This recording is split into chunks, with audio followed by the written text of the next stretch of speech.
I said, "What? Do you remember the concerns you had?" She said, "Yes." Would they understand what was going on? Because it seems. Would they understand? Yes, and that might be a useful that's question at some right, a point. very useful one. Because she said it seemed to be They have such no adult faith language in the stuff you were using. The Yeah. source material of the language was very. It seemed to me very adult. She said. Yeah. And would they understand? Well, we're on the usual. Yes, we're on the. But it's an important thing to mention, isn't it? If you're in a context, they always understand. Yes. Yes. That's right. Okay. Just as a guideline for yourself, Fiona, I mean, yes, make it as much a conversation as we can, that's wonderful. Yes. But can you, I mean, I know that proper interview situation, we want the, you sort of reciprocate, listen and everything, but can you not be going, and yes? Okay, because what I want to hear is Dorothy. Oh. Okay. That's the only one going wrong. And what I'm going to do now is it's actually recording now. We actually started. It's all. It looks, sounds great. So good, fine. Right. Whatever. Yeah. Right. Right. In the drama that we're talking about, the children were invited to set up a fictional store and run it. Now the teachers often wondered when I put this to them, what had running a store got to do with drugs education? If you're going to work in drama, you have to set up a culture. And the culture has to have a context. Now, a culture in school is usually an instructional culture to get to the point as quickly as possible with as large a regard as possible for the range of children's abilities. In drama, you set up a circumstance, and the tasks that arise from such a circumstance can be made to fit the teaching you want. Now, you set up a store and you really want to get to the business of buying, using, selling drugs, which are illegal. So first, the children have to build their belief in their competency, which means they've got to be treated as competent, to run an establishment.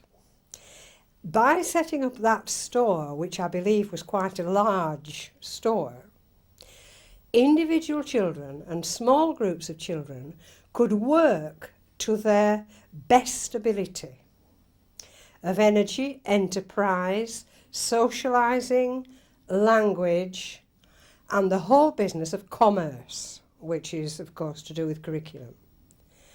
Into that you inject, when they believe in the store and they're becoming competent as thinkers, you introduce the philosophical notion of what's legal to sell and so on. Now, your store, if I understand it rightly, had a speciality. It was not your let's make as much money as we can store. It was let's see what the community needs. That our store, as a charity store almost, though they were not given things, can that store can be used for that. Now that's a very special dimension which will touch children, because children are very frequently compassionate, given half a chance. Into that, you only need inject a shopper or a person who is intrigued by the store, might come in just for a bit warmth, and you will get straight to drugs. But you'll get to drugs when the children are competent to say, my goodness me, is this going on? And also to draw on their own experience, which I'm sure is bigger than mine. Because I grew up in a drug-free world as far as I knew. Children are much more aware now, for various reasons. So to me it's a shortcut, because there's no point in telling kids about drugs. They have to negotiate their own attitude to drugs and their own understanding of what happens in a community when drugs begin to be available. So to me it's the quick fix, you see, not the slow fix. Even though teachers will have say. I understand. This is a long way round. I understand. I do understand. And it's no good me saying, actually it isn't. It depends on the quality of response and thought and philosophy you want when you do get to it. And you're not going to get to it by telling them about drugs. You see, that's going to be such a difficult thing, isn't it? This, Yes. in a sense, seems to be so essential that teachers, Yes. in a way, have to talk in a different way, then, is what you're saying. Oh, In a yes. sense, not just in role, but for the whole thing. You have to adopt It's a the different collaboration. language. Yes, a different kind of language. Yes. Which, Which is quite difficult. which is difficult, and which I certainly haven't sorted out yet for myself. No. And I think it's one of the perhaps most difficult things that we have found. Trying Well, to, let's see if we can get it in some sort of order. The big change is one decides one will collaborate. That doesn't mean giving up discipline. It means making another kind of discipline work. So drama's hard discipline. It doesn't look it, but it's hard discipline. The rigour of doing it well, not the drama, but the store. And the store then becomes the boss, not the teacher. Right? Now the first shift then is that of we are doing this. And that means the teacher constantly refers themselves within the situation. And that's hard for some. We. The second thing is there are two kinds of time in the language. One kind of time that is normally used in classrooms is futuristic. When you sit down to do this, we're going to be doing this. That's futuristic. And rarely does a teacher work in now time. But in drama, you work in the now we are involved immediately time. So that's the second thing. We, and it's happening now. The third thing is the teacher then must set up the tasks that children do now. And these have to be the tasks of, in your case, organising, setting up, advertising, buying in, all the things that have to happen in a store, which is a very, very complicated social practice. And that means, of course, you've got to hit the curriculum. Because if you run a store, you cannot ignore the curriculum. Where are your goods coming from? How far are they coming? How much will it cost? How many trucks? How much do things weigh? And so on and so on. You can hit minute areas of the curriculum exactly to suit where your curriculum teaching wants to be at that point, if you will invent and think very clearly. What about the handing over of power to the children? Because it will involve this handing over of power to the children. Well, first it involves sharing the power. Yes, right. Then it involves making the store discipline the group. The store disciplines the teacher. Stores even discipline Mr. Marks and Mr. Spencer if he's still alive. I don't know who is. But the store always dictates the philosophy, which comes from the people, and the tasks which are needed by the store. So all the time you're building this internal discipline which the store keeps, not the teacher. Have I made it that clear, or do you want me to go over that again? I think that is clear. What I'd like to ask you though is there a point in which teachers can recognise these children are now ready to take on a bit more, maybe responsibility? Well, in a way, when one is teaching, one is always looking at, are they ready for a bit more of a push? Yes. Say no rooms and yeses, please. Yeah, sorry. I could risk this a bit more. I'll push this.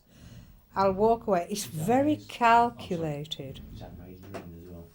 Oh, is it Raymond's drill? I did say it would be all right, but it's actually Well, quite true. he's round. You can get out the front door. Can I just walk- Yes. Not controlling the whole class. Okay, that's it's running, so in your own time. But true refrain, I know it's hard, refrain from the ums and yeses. Thank you.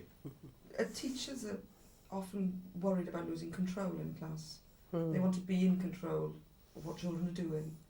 And so in a system like this, where we're encouraging children to gradually take responsibility, is there a point at which teachers may recognise when that would be the right time to give the responsibility?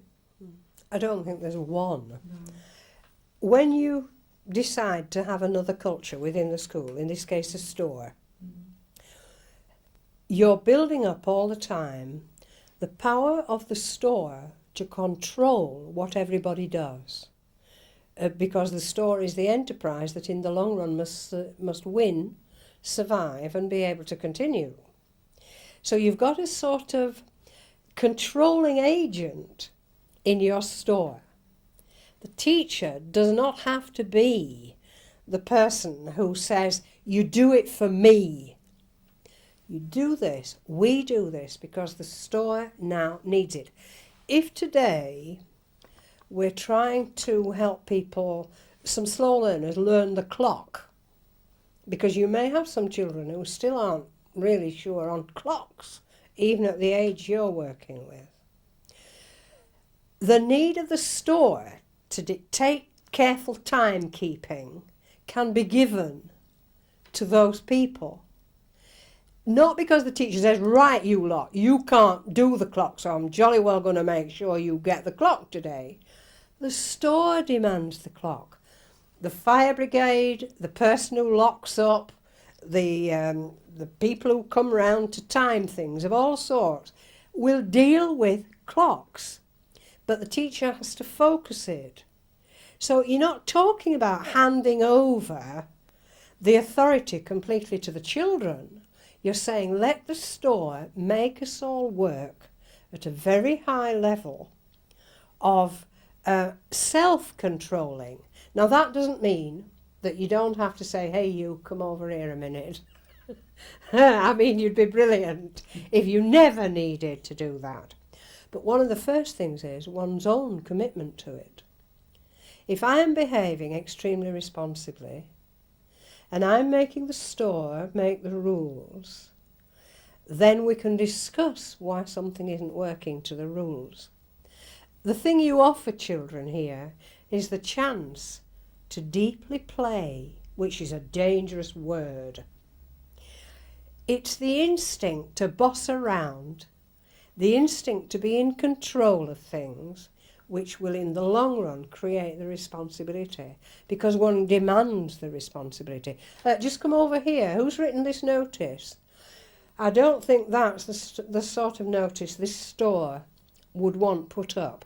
Let's all have a word about this. How are we going to get these lines straight? No freehand. If we're going to have notices, I reckon we should decide exactly the quality and standard we're having. That's we and the store. You can't just write it any old how, unless somebody says, we want it to look very friendly, in which case you design it friendly but not sloppy.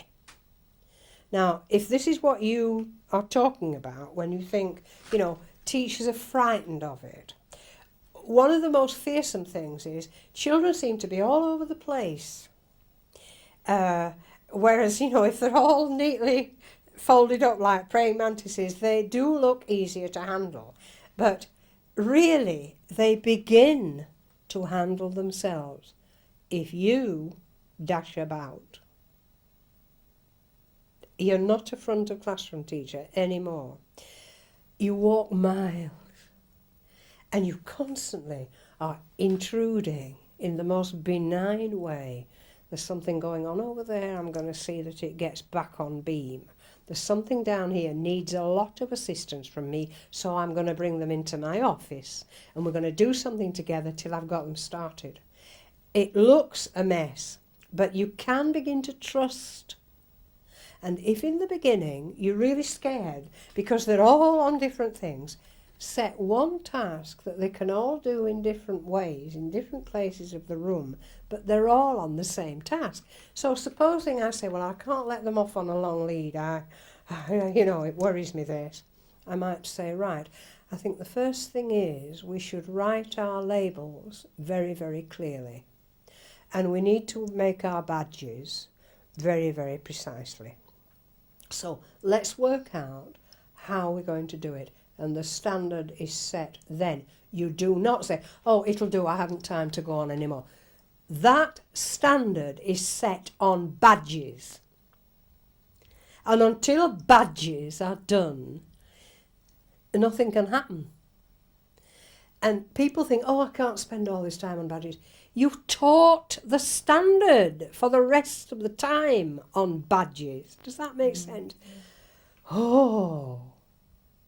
And it really allows you to help children reach for something they may not at first naturally do. All the time you are making them reach for standards. Standards of addressing the public, standards of dealing with each other, standards of handling goods. It's to do with, at the moment, what the government is harping on about, the natural courtesy of being alive among other people. Is this getting any nearer to what you think is worrying teachers? Well, I think it is, really. And especially, I suppose they will say, it must meet the curriculum. They feel that's very much imposed on them. And I think that will... Of course, it must meet will the address curriculum. That. Yes. Now, I don't know where, we're all probably in different places. In my head, when I'm teaching, I'm with the exercise I've set. Now, that means I'm with the child doing the exercise, not the exercise itself. And obviously, I have to keep to time. If the bell's going to go, I've got to stop and go to lunch and so on. But if I'm inventive about the curriculum, I don't have to do all this while I'm with the children. I can sit back and I can say, how many aspects of the now curriculum they should be working on can arise out of the context of store? Now, I can't give big generalisations, obviously, because each teacher will have their own priorities every week and every term. But if I were running a store, I would make a sort of great global list first, because I can do that before I start and then I'm not going to be trapped. So I say, am I going to do anything about orientation in geography? Am I going to do anything about distances, measuring miles, how much fuel a truck will use? All those are different teaching points. So if I want to get into liquid volume, I don't know what it is with petrol or diesel or whatever, I set up that morning a half hour on checking which trucks are coming in, how much petrol they put in to come from Manchester today. So I do that as an episode for the whole store. Does that make sense? Yes, it does. You're not constantly throwing children out with nothing to do. They have to be doing all the time. They might be sorting. They might be checking on the spelling of all the goods. I invent some very strange sort of spellings that have come from Venezuela or whatever it might be, because it's a spelling test at the minute. Am I talking Yes, it sense does to make you? sense. Would you have the teacher teaching certain tasks, like, say, your spelling, or maybe in terms of the store it could be denominations in mathematics? Would you have that taught Oh, yes. in your normal curriculum while they were not actually running the store? There'll be lots of times when you have to say, do you know, I think we had a bit of trouble.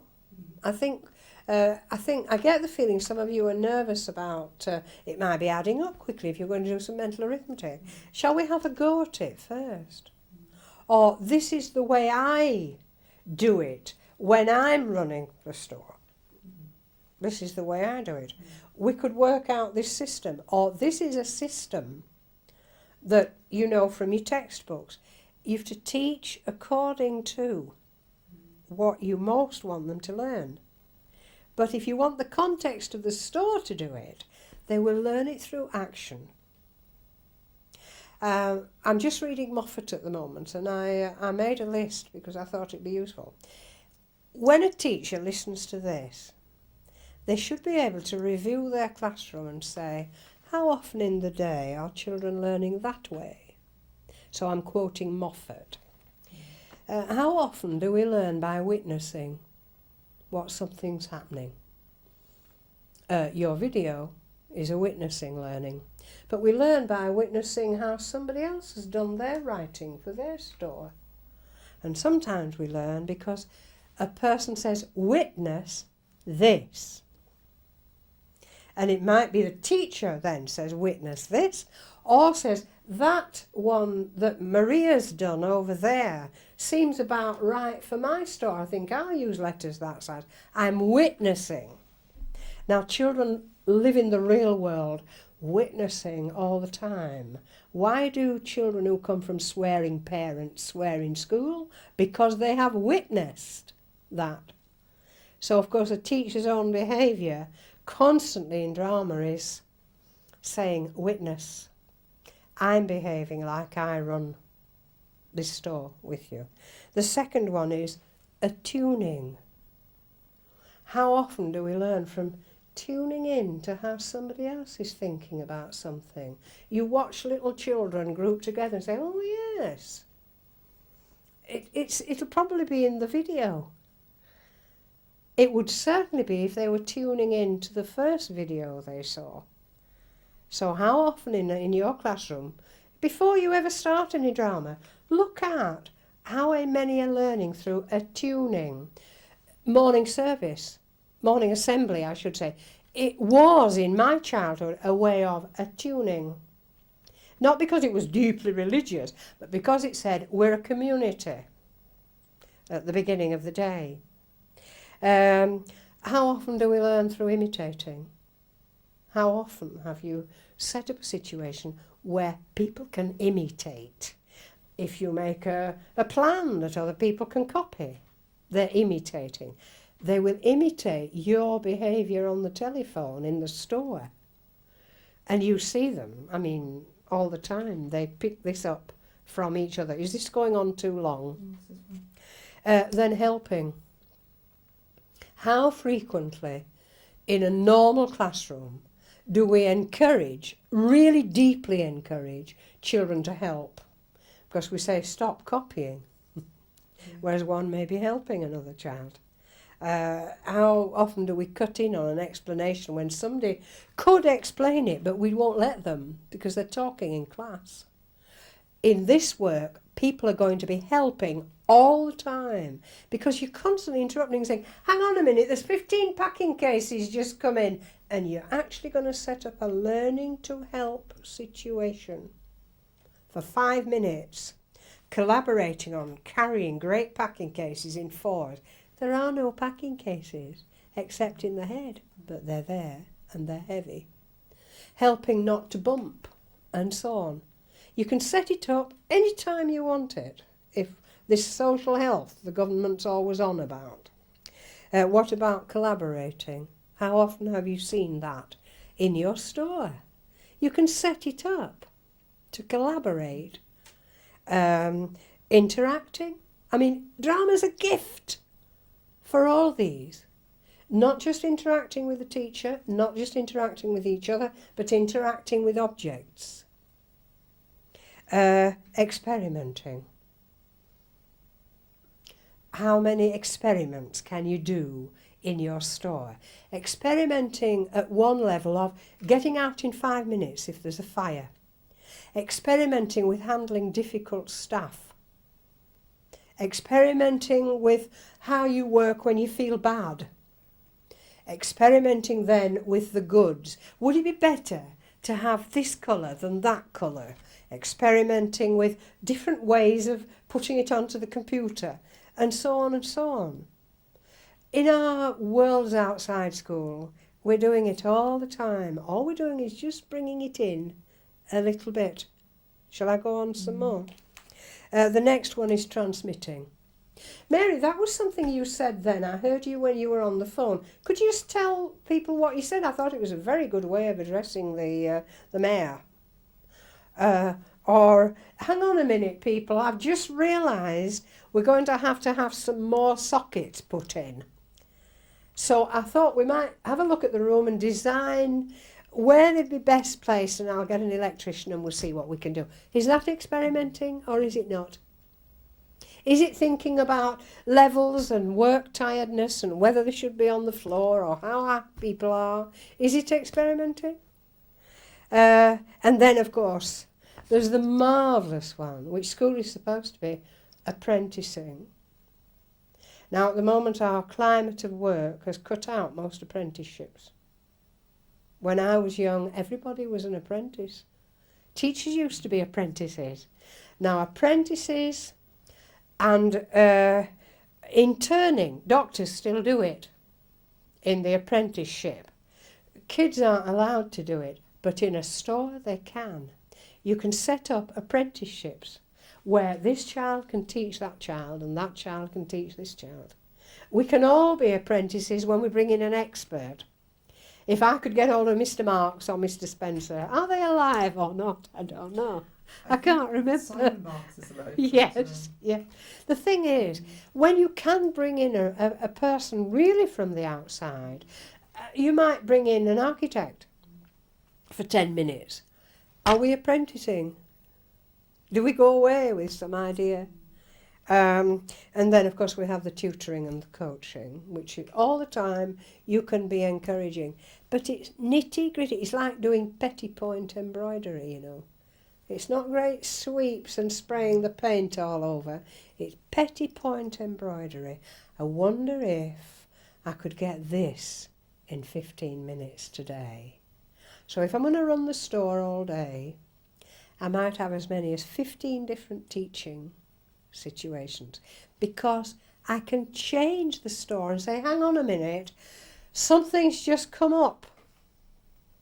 There's a truck driver lost in wherever, and he needs a few French phrases to get him, or a few English phrases to get him up to here.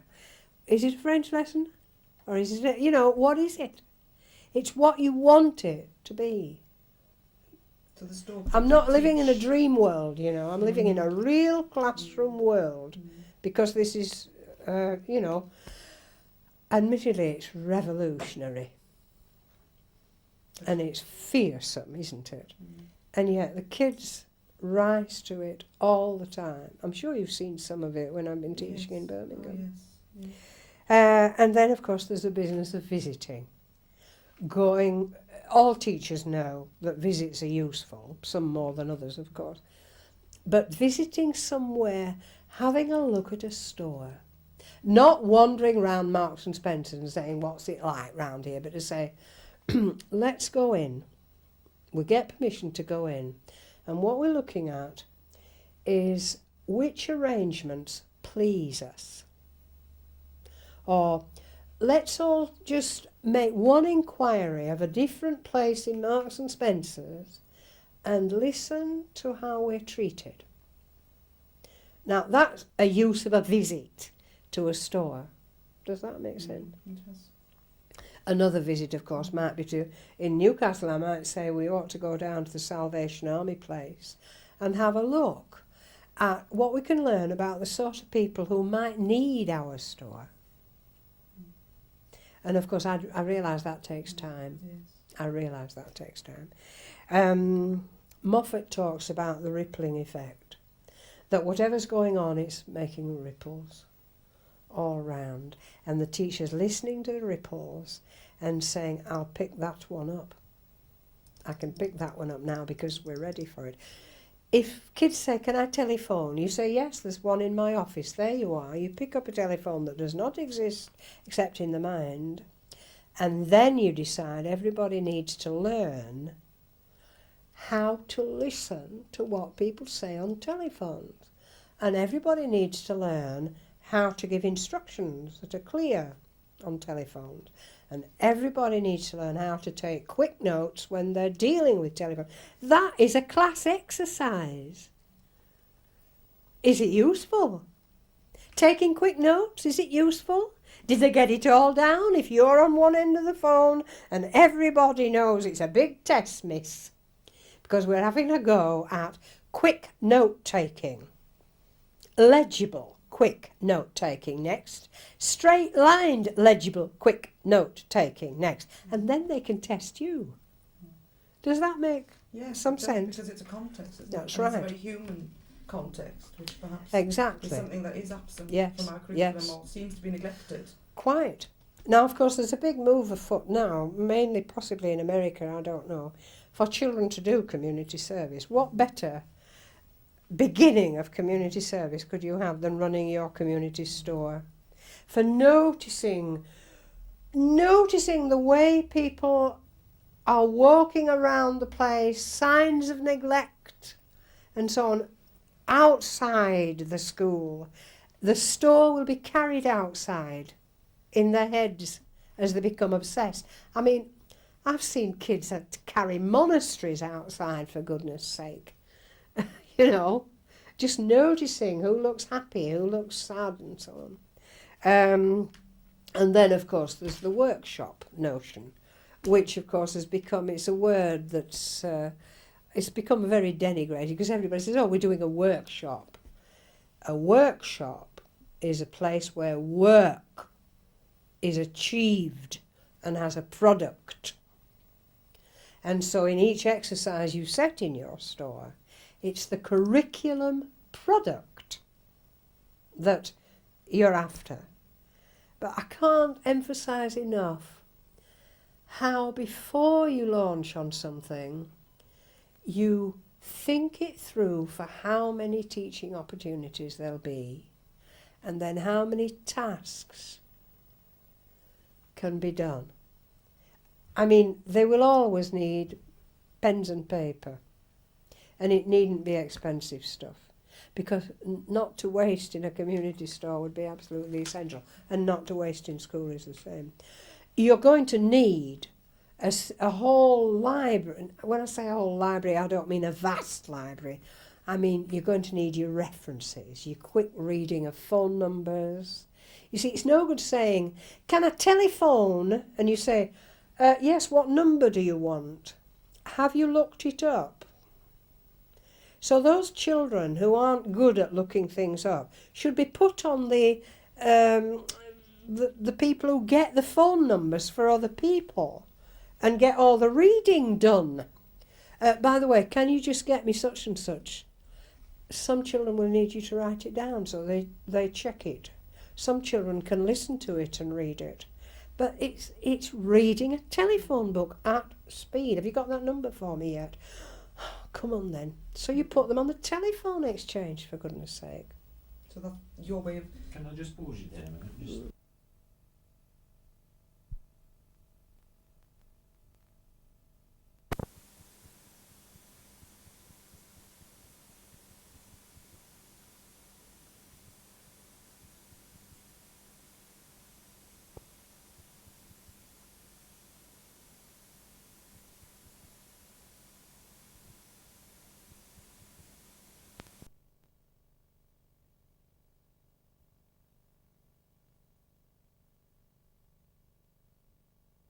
It's on, but if you've got the book, you can look it up. It's about 35 different tasks. Yes, yes. There are no running about tasks in drama, you know. It's not a runabout store. You'll soon see who waste their time by task avoiding. And you invent very quickly a task. okay,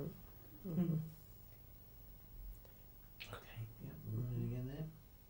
So that's really the way you differentiate in your classroom. Yes, With having one child who needs to check a number and another who might read a number. that's right. The tasks That's are right. organised in that way. Yes, nobody pretended it was easy, No. but neither is the other system. The difference with this system is the children, if you can bear it, become less dependent upon you and more capable of pushing themselves much harder. For example, I might say, just a minute, were you arranging socks Then, yes. Have you thought of the different sizes? Do you think you like the idea of a big jumble, do you? Well, I'll tell you what, yes, I can see that point, because then people can come and look, because that is a good idea. You know, I find that very reasonable. I would never ask for it to be done like Marks and Spencer's. You better note then how many socks of a certain size are put in, and how many pairs and how many colours, so they do a graph. They don't do it because you just say it. You just say, right, we're going to have to... People, we're going to have to know what we've put on our stalls. So I think we've got to just have a look at what you're selling today, what's come in, and see how many kinds of information we ought to put down on our worksheets for what's come in. So if somebody's got a great load of fresh vegetables, you start classifying. Teach people how to classify. You teach them how to make charts that are easily read at a glance. Oh, there's 82 pairs of yellow socks, but they range in size from 2 to 8. That's I saw that straight away, the way you've done it. Now that means I might have to go to a store and say humbly, how do you keep your records? You know, I might find a better way to do it than my invention. On the other hand, there might be an exercise book one in the maths book, I don't know. Is that making sense? Yes, it does make sense. But you don't have to be clever for that, do you? You just have to say, what job could I give her then that's about learning to have a pen in her hand the whole time and a head working? I mean, what you've said makes sense. It seems to me that this will take time, really. No, do you mean time in with the terms of- class? With the class, in terms of it could continue for weeks or Oh, fit into wow. the curriculum, rather than, because if we're looking at young people taking Yes. more responsibility, becoming independent to an extent in the learning, less dependent on the teacher. There are no miracles. There's no. It's a long process. Yes. We're talking about Yes. in the system. Well, anything's a long process if you never learn anything. I mean, my daughter took French for how many years in school? What does she have? She's got school French. She hasn't got French. You know, it took so long to learn school French, which is a ridiculous thing. And they don't think that's long. You know, I mean, the number of people who are not reading yet, and so on. So when we talk about long, we'd better be careful. What we're talking about here is time using. And time using has to be, the heart of the teacher has to be in it. And if the teacher is dedicated to 15 minutes of time use of this and time use of that, then they probably wouldn't want to work in this way. Not everybody's cut out for it, though I've never known anybody who couldn't learn it if they wanted to. It's a totally different way of looking at time. It is. And it seems to me that the children, if you were to watch a classroom doing Mantle of the Expert, they would appear to be doing tasks that they would need to do within the curriculum anyway. But what you're saying is within this context. Yes. Within a human context. And the teacher has to make sure, though, that the tasks are done. Yes.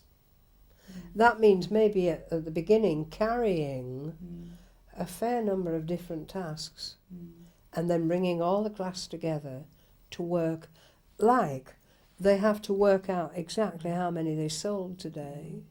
Now, obviously they haven't had any customers, so they can't have sold any, really, in the drama, because you're not doing real-time drama. You're saying, let's assume we've had 10 customers, 5 customers, 3 customers, now we make the books up. At 3:30 or whatever time, 10 minutes before we stop, we make the books up. So somebody decides arbitrarily what we've sold. We look at our sheet that we had at the very beginning of the day with what we put on. That's if a teacher's getting into maths, because he's putting a big spurt on maths this week. Does that make sense? Yes, it does. We can work on averages then. How many on an average are we selling every day? Okay, some are socks and some are oranges and some are bottles of scent. It doesn't matter. On an average, how many items are we selling? They'll do it, because tomorrow morning, the store will open. Does that make Yes, sense? yes, it Yeah, does. yeah. And it makes sense that it should continue from day to day, like Oh when yes, year one yes, yes. day event That's right. comes and then goes. It Yes, has to yes, permeate the curriculum. yes. But everybody needs Mm. breaks. Mm.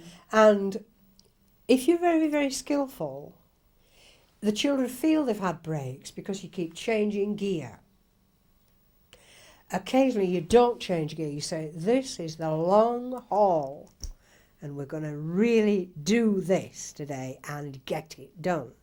But most of the time you give them breaks by changing the emphasis. Does that make sense? Yes. Now the teacher also needs breaks. So the teacher may need just say, I must catch up, my goodness me, where have I gone to? So the teacher at this point, you see, might select to do something with all the class where they all come together and they work together quietly with the teacher. I'll give you an example. Your store is a building that was donated. That building will have a history. So one of the aspects you might want to look at is the history of this store. What are the architectural elements in this store? And they can make the history as old or as young as they wish. You don't have to tell them, don't be stupid, it couldn't be older than, the last war. Of course it could. There are stores in Newcastle that are in old beam buildings, they're in 14th century buildings. As long as they decide and, they're at the period and they don't then shift, now they can trace the history. Now, supposing you said, all right, it started out as a little shop, like Marks and Spencer's did. And then it grew into this kind of store, and then it became this, and now it's become this. A quiet time would be to say, I was thinking about that year 1910 when we said they had electricity put in. I thought it'd be interesting if we just sit down and think what it must have been like the day when all the people came in and said, hey, look, it's not gas anymore. They're not burning their hair anymore, on gas mantles and so on. And so together we invent what we could call the story of that day. And it's a rest. But it has to get recorded. It has to be written down as memories. So you have a writing time. Does that make sense? Mm-hmm. What I saw when I went in and it was all lit up bright. Every child can write. That makes sense? Yes. And I call that giving myself a rest because it's a quieter time. Nobody's running about and you decide when. So you can plant that in. You plant in a historical store from the very beginning. So if you're going to be donated a store, you as teacher decide, what am I doing in history? Am I doing the last war? Okay then. So it goes back to there. And that's a very important time, you see, when there were only women and there was note to be got and people queued. And does that affect the kind of store it is?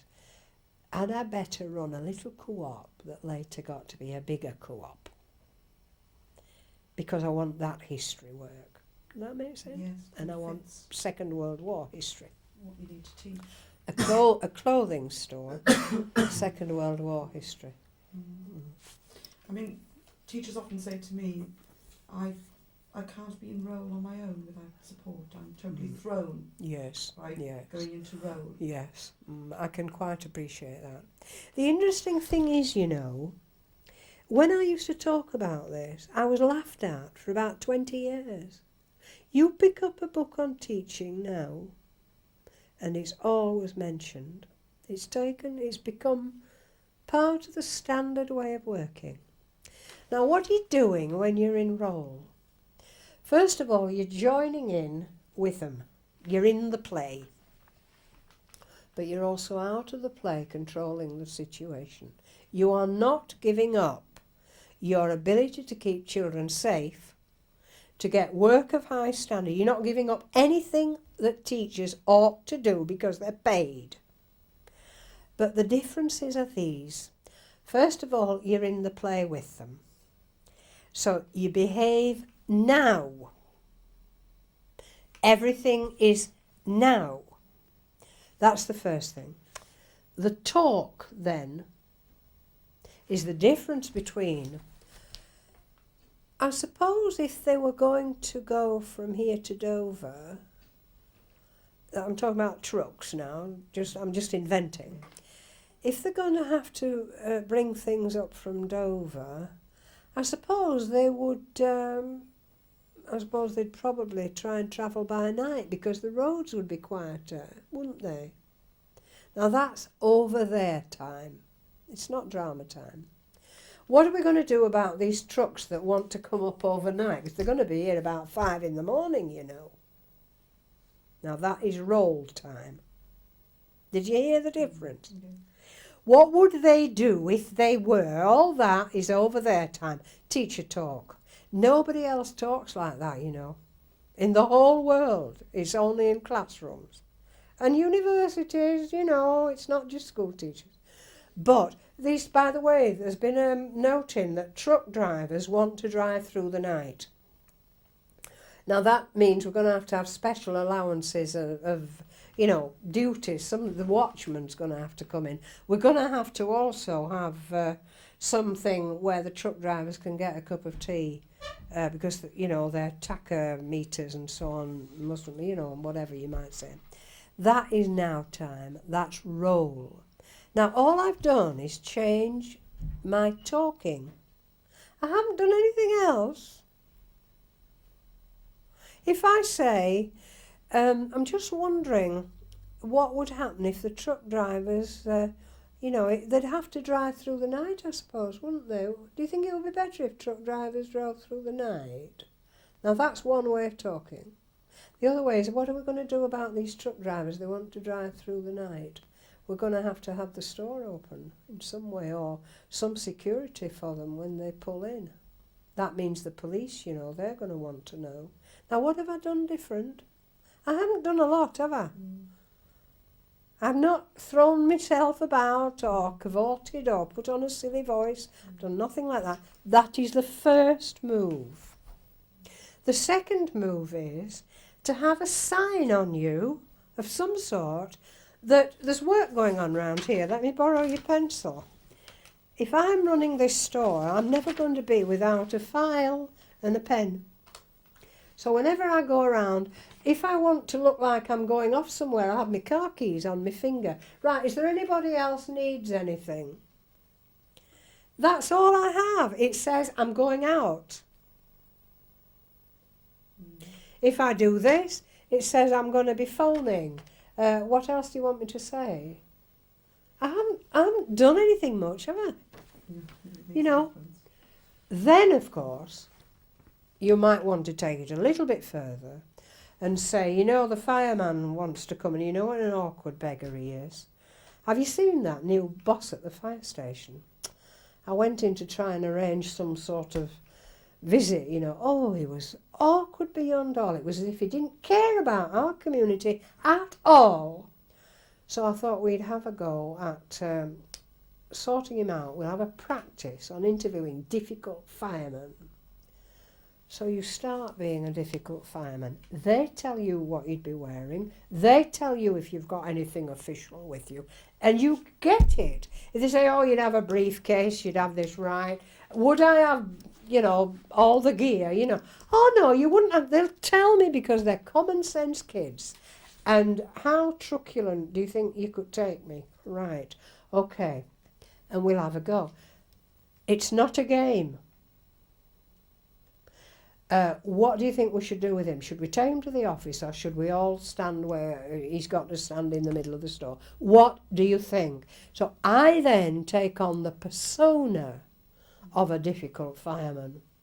It's not going to be a nice, sweet fireman, is he? I want a fireman that's going to say, hey, what's that? Is this litter? You're not supposed to have that roundabout. Is this fireproof straw? That straw should be got outside this building as soon as things are unpacked. I'm going to be a real difficult fireman. In other words, the kids have had the fire test. Does that make sense? But you see, you can keep stopping and saying, Now then, when you ask me that, as a fireman, I would think, that person isn't thinking responsibly about fire at all. Not as a teacher, saying, it's no good behaving like that, Johnny, that doesn't help. But as a fireman, oh, I wouldn't answer you. No way, you'd get no answer from me, and in fact, you'll be in my report. That's a bigger role. And you keep in and out. I reckon you're doing very well. You're soothing me down. I'm beginning to think, oh yes, these people really know what they're doing. But you can only say that if it's true. Does that make sense? Yes. So a teacher can be any role by negotiating. And they needn't take a role they don't want. They don't need a visit from a truculent fire officer. But the children would learn a lot. They'd learn a lot about negotiating their position with adults on a fair basis. And of course, you can't patronise in role. A lot of people do. They slip into this thing of, do you understand me? You know, the kids know straight away the whole thing's blown. In fact, It's just that blown. was, yeah, and that was one of the concerns the teachers had. Would the children understand what we were doing? And Well, so- they'd have negotiated it with Yes. you for a start. Yes. You're not going to suddenly fly in like Batman and be a fireman, are you? No. You're going to say, do you know we've never had a visit from a fire officer? I think we should. I think looking at fire. Tell you what, when we go out for break, have a look at the school and see if you see any fire hazards. And then when we come back, we'll note these, and you learn where they're at in regard to fire hazard. Then we'll design a visit from a fire station, you know. Does that make sense? And you negotiate every step of the way. It'll take half an hour. Is it a lesson well used? Is it vocabulary? Is it public voice? Is it courteous firmness on the part of the children? And of course, if you hear yourself talking down to them, you have to quickly catch up and say, I heard it. You don't stop making mistakes, but you start realising them much quicker. And, you know, some of the people who really set themselves up to be able to talk maturely to children fall into, do you understand? Yes. You know. And there is this fear of teachers. Oh, that do they it's, understand? yes, of I course. suppose in the climate It they're is. in. It's meant with the best Yes, intentions. indeed. But of course it reduces the children straight away to Yes. teacher dependence. Yes, yes. I mean, that was one of the concerns of Val Henry, who was on the video, really, where she said there's a child there who needs special help in the Yes. filling of the form, for That's example, right. which she gave her as a teacher. That's right, of And course. I wondered how, you know, you might have perhaps addressed that in a different way. Well, I don't know how she gave help as a Mm. teacher. It would depend on her language. Yes. It was Um, very teacher. to was pupil, it? I think, Yes. Yeah, as, Well, I mean, if I see a child floundering on forms, first of all, if I'm really working as a colleague, the child isn't frightened to come and say, I can't do this. yes. Oh, I know these forms, they faze me as well. Let's have a see now.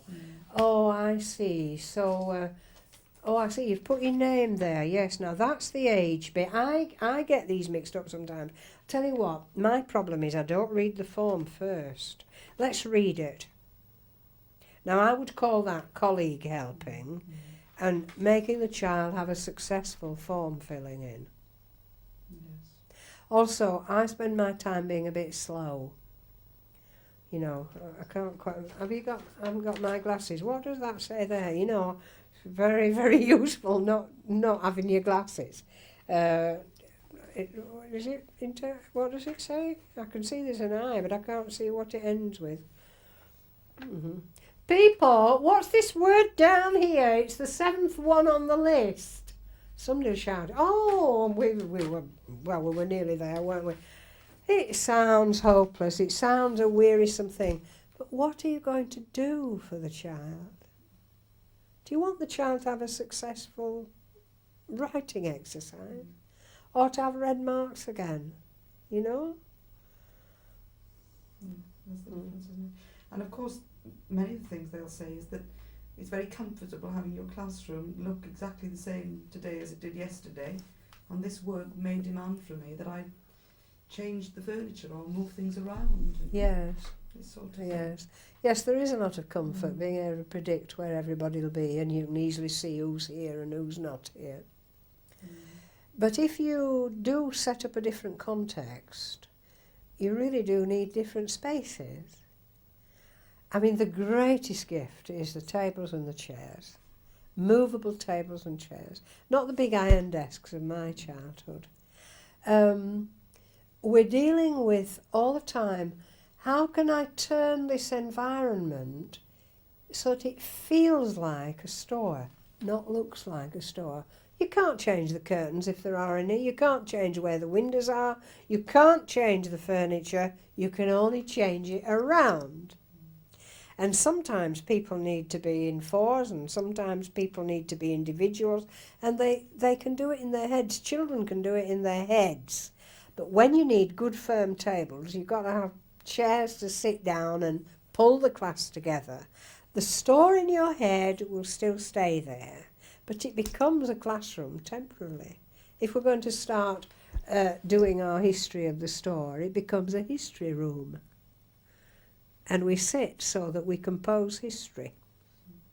And then we sit so that we write it and are witnesses of it. So we need to change things. Now this can affect, of course, relationships with cleaners, because they can so easily seen as discourteous, that the chairs are not on the desk so the vacuum can go around. And I do sympathise with cleaners who want you to see they've been and they've done it and they've looked after it for you. And I think this is a matter of negotiation and a lot of careful notes. Can you leave a note in your station so that Mrs. whatever her name is or Mr. realises this work needn't be cleaned up today? So that's encouraging them to take responsibility as Oh well. yes, within oh yes, that oh yes. classroom, which is Yes, yes, applying I it to the wouldn't. system. No, and you'd negotiate with the cleaners anyway, wouldn't you? That if they'd look at the blackboard first, a child will have written a message. If a child can do it, if it needs to be one message, and then the cleaner knows they'll not be blamed for not looking like they're done and dusted like they should. You know, the tragedy to me is I go around my department in the university and the tables and chairs haven't moved for yonks. The cleaners know exactly what to do. They're round it in 5 minutes. And they haven't changed. I've been retired 11 years and they're still like they were when I left. And they were like that 40 years before when I started. And that to me is a tragedy for a learning space. It isn't only schools, you know.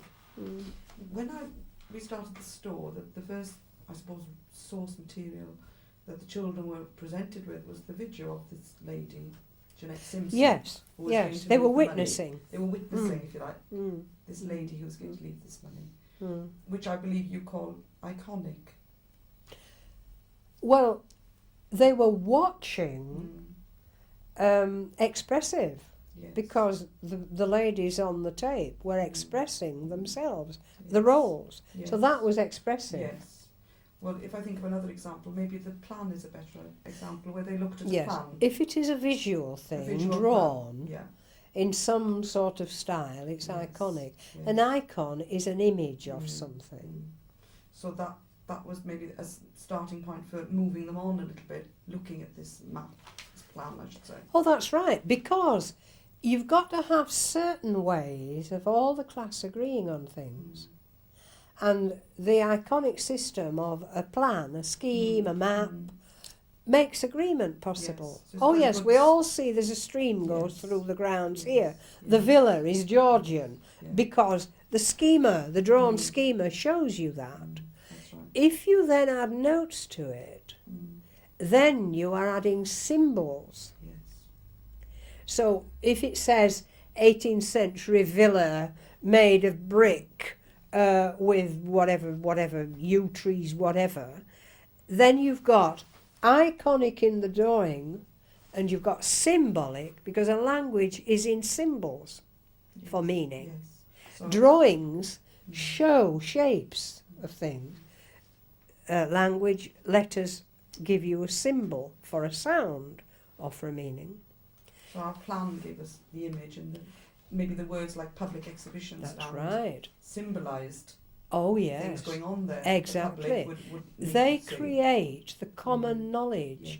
You see, when you walk out in the real world, the real world does inform you. The shop doesn't move usually. I mean, I know these days they do, but basically speaking, your high street feeds you the same images you can rely on, like when you came into school. So in the drama, you've got to establish in the mind's eye of the children, the drama eye of the children, what is there that is not negotiable. If we are in a monastery and we draw water from a well, the well needn't be fixed in the classroom as a marked place. It can be in our minds, I'm going to the well, but what I'm not doing is turning on a hot water tap. It's a well. So you'd have to get that either through a ground plan of the monastery or the symbols that there is a well. I'm talking in symbols that we have a well. We've agreed we have a well. How do we get the water out? What shall we agree on? And symbolically we all tell each other. We don't have to draw the well necessarily. But if we want to know where the well is in relation to the dormitory or the chapel, then we need a ground plan. And we can see, to get from the dormitory to the chapel, look, you go past the well. We now all agree there. So if I'm stopping somebody and saying, where are you going, brother?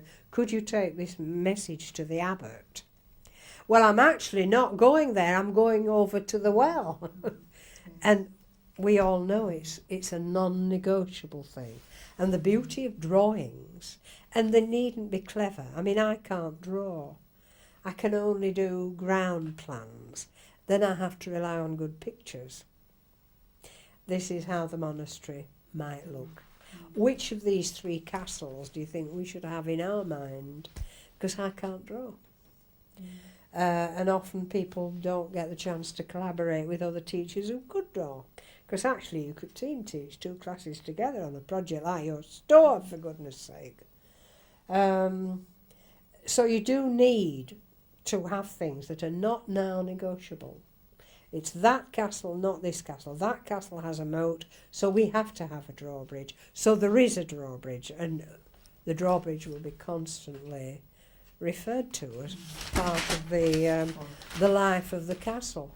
You see, is that adding up to some sense? Yes, I was just wondering how it worked, why it worked. Well, How I did you wouldn't worry start about with- the jargon. No. But when you draw something, all the class can gather around it. It could be a blackboard drawing. You don't have to have it prepared millions of days in advance. But you know what it's doing. It's fixing things we all agree on. And whatever we can use to define it more, we use words for. You see, I can't draw bricks as different from stone. I'm not good enough. But I can write bricks. So I know they're bricks. So that process is helpful to children when they move into the expressive mode. When they It move must into, be. now I'm behaving as if I'm That's in a right. store. That's Because right. they've looked at the plan. That's They've right. looked at this iconic like, Yes. plan. They've looked at Yes. the words that indicate what is Exactly. there, like the delivery room. There's a Yes, delivery room. that's right. There's public exit. There are entrances and Yes, exits. yes. And you might have a discussion about handles and locks. And then when it's expressive, you know if you need keys. And you know if everybody has to have keys, you see. Because you've done it through the drawing which allowed group discussion. The common image, you see. And the discussion makes it our common culture. You see, if we all set out, if all the class went home to watch the same film, they wouldn't have common images. They'd all come back with different notions of what it was about. They'd all know or think they knew she wore yellow and he wore red or, whatever. They'd have certain common things they'd remembered, but as regards what the meaning was, they might all have different conclusions. So you might have a very philosophical discussion about why the man was, why would you dress like that to go to your wedding? I'm thinking of Taming of the Shrew. That's a philosophical discussion. It seemed funny to me. They seemed to be in rags and all sorts of... I couldn't understand why that... Now you've moved into philosophy. So you want the widest possible range of understanding. You don't want them to all understand the same thing. But when you're dealing with fire brigades, where are the points where the water can be got? How does the fire brigade get in? So you're constantly returning to drawings. Your drawing of your workstations, whatever you're calling them in the store, will, so far as it's developed, be like that. But when we start getting more and more development of these places, more and more personality into it, then we add files to it. For example, if you and I are going to run a workstation, and what might we be selling? I mean, you know the store, I don't. What might we have? Well, we might be selling sportswear.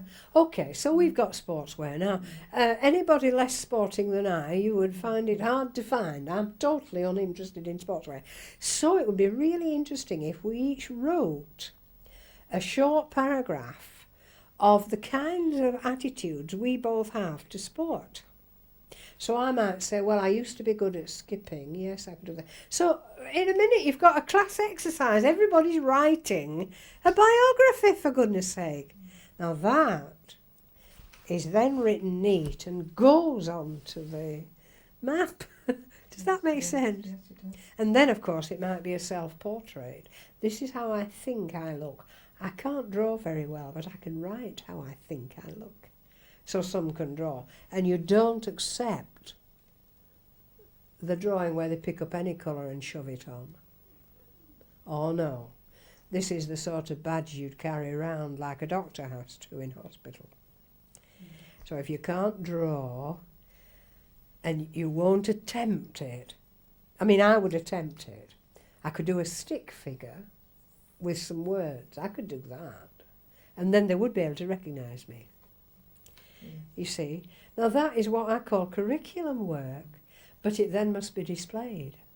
So that you see, if we have Mrs. Thatcher, Mr. Major, or whoever, Tony, whatever comes round, they can be introduced first to, these are our workers, these are all our volunteers, and your guest, it could be the head teacher, another teacher, sixth form person coming to do a social survey.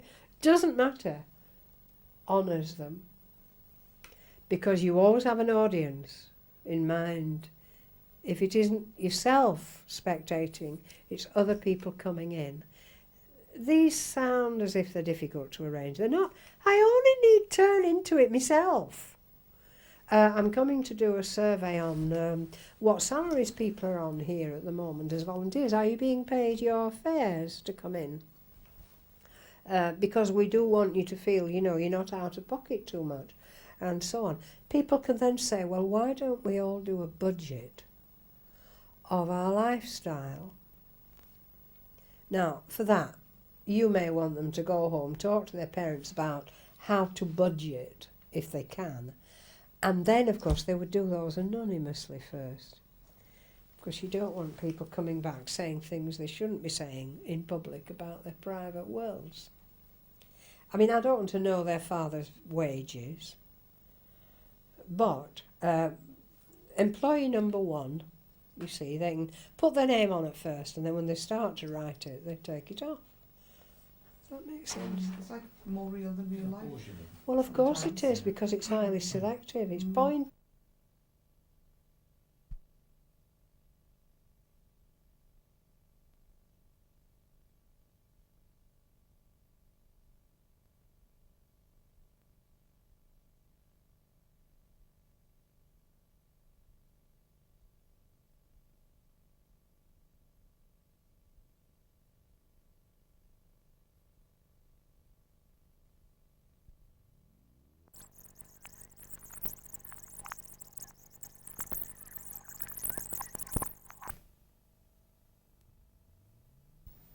teachers, it's hard to convince teachers that stamina is given to you. I mean, Claire will tell you the first time she worked, she was worn out, but she wasn't tired. Yes, yes. It's quite different. Yes, I've never been, I've been tired but never weary. Yes. Now, teachers don't work to their, they panic. It's so easy. I know how Marianne was trying to get through everything. I think we ought to say something about stamina. Yes. Okay, that's really been now, then. So. It seems like teachers need a lot of stamina to perform this kind of work, to go through a system like this, really, when you think there are so many things to deal with and so much they need to invent on the way. And well, certainly I think you do need good health to teach at all. I think every teacher would agree there. And often you sort of pick up all the ills of voice and this, that and the other as you start teaching, till you get sort of immune almost to it. And it's terribly tiring because you worry all the time about, am I getting through to them? Are they understanding? How am I being judged? The most tiring thing is you're on show all the time. Now, if you come to work like this, you do need, first of all, you do need to say, I'll give it a go. And you can't afford to say, I don't think it'll work, but I'll give it a go, because it won't work. You have to say, I'm going to try and go for this. Bearing in mind, I am going to be tired in a different way. But if you can get the children to really start having their own standards with you, I can't tell you, I can't do other than tell you it, you are so much less weary. Because instead of having to keep the children at it, they keep you at it. They really do. But at the first, you are running about. You really are moving from one group to another, constantly active. Now, I've worked really hard in teaching, but I've never been weary, because I've seen the way the children come up the bank, start making their demands, not negatively. Now, it doesn't mean it works by magic. It's one, inch by inch. And most classes, when I go in to teach a class, most classes are teacher dependent. What do you want us to do, Mrs. Heathcote? And they can't help it. They've been made like that. Because they know the teacher knows and they don't know. But that isn't true. They know a world that we don't know. And I'm not talking pie in the sky. I look at children and I think, what wisdom they will have, that because I had my childhood, only mine, what they know that I can't tap. But this will tap it. And of course they're protected because it's a role. They can switch off their drama eyes and put them on when they need them. I don't know if I've answered you. I don't know a quick way to answer it. No, and in a sense, when we talk about the drug education angle, it may well be that the children certainly are more aware than we are. Yes. In a sense. Yes. And of course the way they bring that awareness needs to protect them. Yes. That's why using a role of a mother whose son has had these problems or is in the middle of having these problems, that protects the children into being able to use their knowledge on her, not tell it straight to somebody else, because that isn't what you should be hearing. Does that make sense? It does. So in a sense, Because the store, the fact that they're experts at running a store, become experts the fact that they're not experts on drug use or misuse does protect them. That's right. But they can well be more expert than we know. Yes. You see. In reality, they can be. That's right. So, in leading a class to interview a mother, the teacher must obviously make some sort of assessment of what is likely to be the knowledge. And that would be very hard for me because I really don't know what's going on, you know, in the town at night, for example, because I don't go around it at night. I can tell which kids don't go to bed very early. I mean, you can see that in the classroom and so on, and you get an idea of the community. But if you're going to set up somebody who's got a son who's in difficulties or a daughter, the children must first be in a reasonable situation where they have to interview her. I mean, why are we called in on this lot? And if they doubt that, they'll not even begin. If they think, oh, this is just so that we can give the game away, no way. But to be in the middle of a business and then suddenly somebody comes in, I don't know how this mother enters the store or why she gets involved with the class. If she's come to get help, then obviously as manager, I'm the one who can interrupt the store.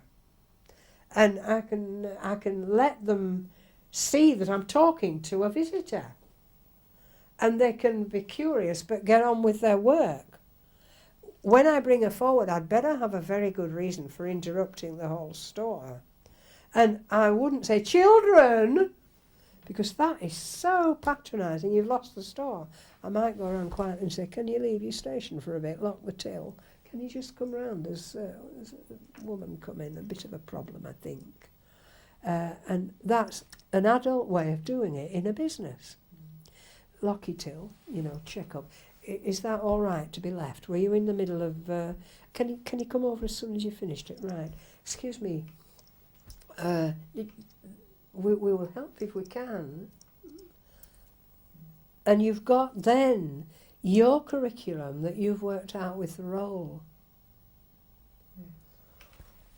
So the mother, in a sense, had to have the facts, or, you know, from her research, the student Yes. played the role. Now, I don't know what brought the mother to the store. She came to the store because she was a role that we were mentioned earlier on as Linda, who dropped So off you the muesli. foreshadowed her. Yeah, she was sort of Good. foreshadows, and we Yes, said, that's good. Linda's been off a bit.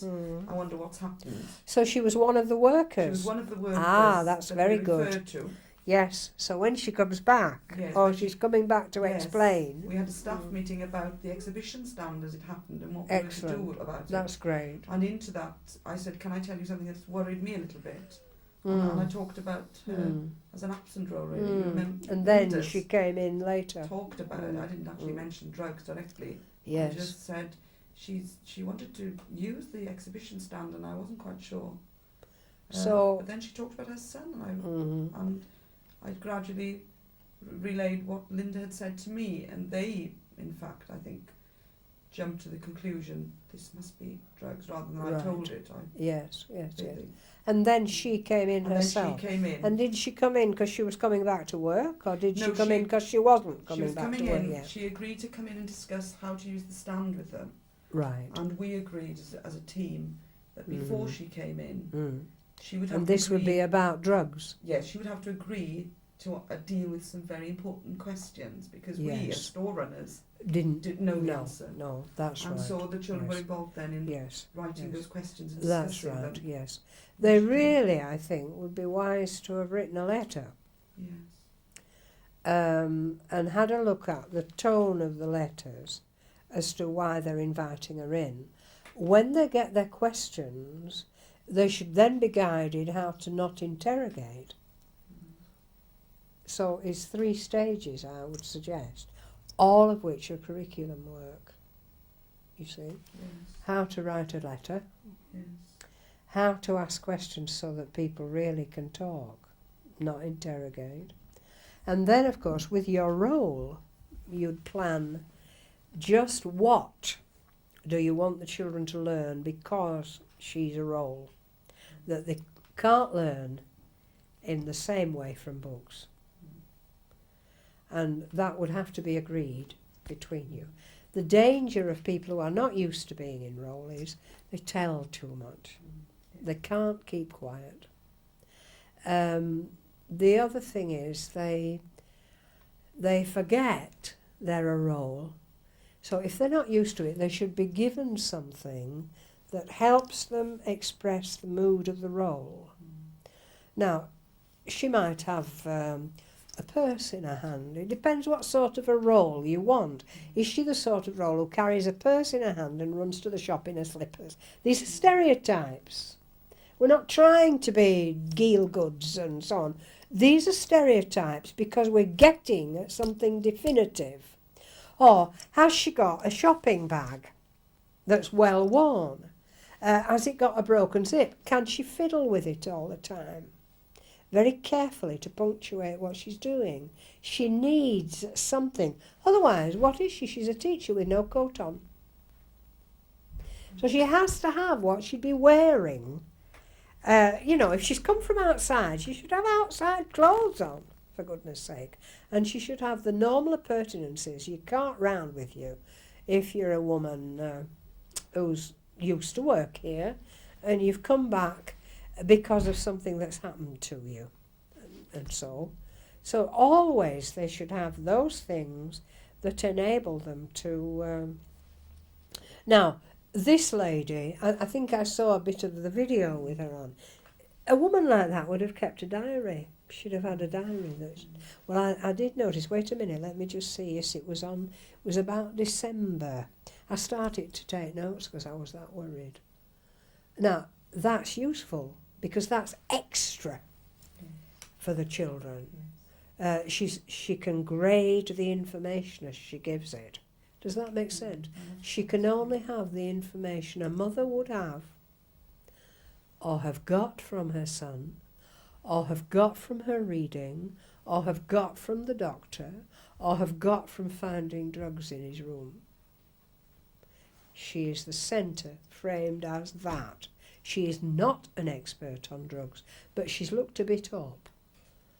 And it's as a mother she gives the information, not as an expert. Does that make sense? That's framing. Point of view. It's very supportive to them. That's right. And I did notice when they talked to her that the young people who actually did have, I realise this now, but had something to sit on and were on the same level as her, came forward a lot more as, I think, in a more mature way. Yeah, they mustn't be sat in their desks or on the floor. That's ridiculous. You don't shopkeep on a floor. In fact, a lot of it could have been, you know, if they met her a bit, they'd have to go back, get the tills open and get moving, but keep coming when they've got another thing to discuss. So that she stays in the store and this little group is getting on with their socks or whatever task is being set that day for the curriculum, and suddenly says, hey, we never asked her about this. Now, she can be set up by the teacher never to answer a question that is what, why, how or when, because they'll interrogate and they'll get short answers. Or else she'll pad up the answers. So they've to learn you don't interrogate a woman who's upset.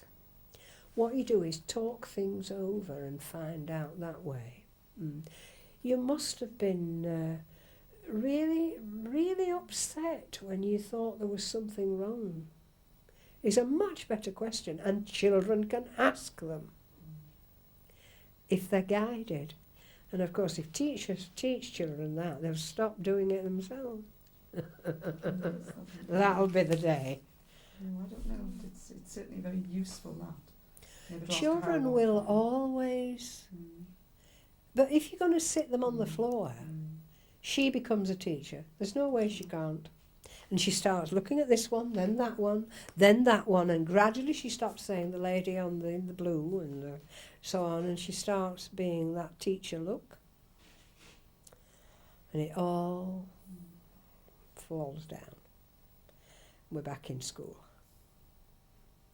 That's what makes it so exciting, of course, for the teacher. What have I done here? You can catch it, you know, oh dear. And if too many are gathering round, it's not you'll stop gathering round because I say she's terribly upset. I think if we could just lay off a bit and go back to work and have another word. When you think of anything, no more than 4 at a time, do you think, do you mind if we keep popping it over? You know, thank you very much. Mind if we take a few notes? Is there anything we could read to learn more about it? And if she says, well, there was a little thing, in fact, I think I've got one in my bag here, it's a bit twisted up, and it will be, because she's read it, she's marked it, scribbled round it, because you've planned it. I don't know if that would be any use. That's when the teacher goes through it with them, sees what they can do with it, and then together goes through it. Then you're really starting into the material. Does that make sense? Yes. You're always adding the affective dimension, which is missing in the national curriculum. Yes. And yet dimension is the word all these examiners use all the time. Dimension makes the curriculum come together. Yes. What they haven't done is explain what dimension is. Or how it works, or how to do it. Well, Which that's this what we've been is talking what about. we're trying to do here. Yeah. Tell me when you're Yes, right. so, yeah. I think one of the greatest comfort I could give anybody is say, start it for 10 minutes. Just do something to get the beginning of the store for 10 minutes. Then go back to your ordinary lessons for a bit, you know, the rest of the day. And then do 20 minutes. And then gradually relate your ordinary lessons to the store. And gradually build up the time. But let yourself be saved by the bell.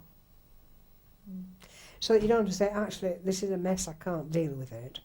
But if they run all over, I know the bell will go in 5 minutes. I'll just try. I think that is very important.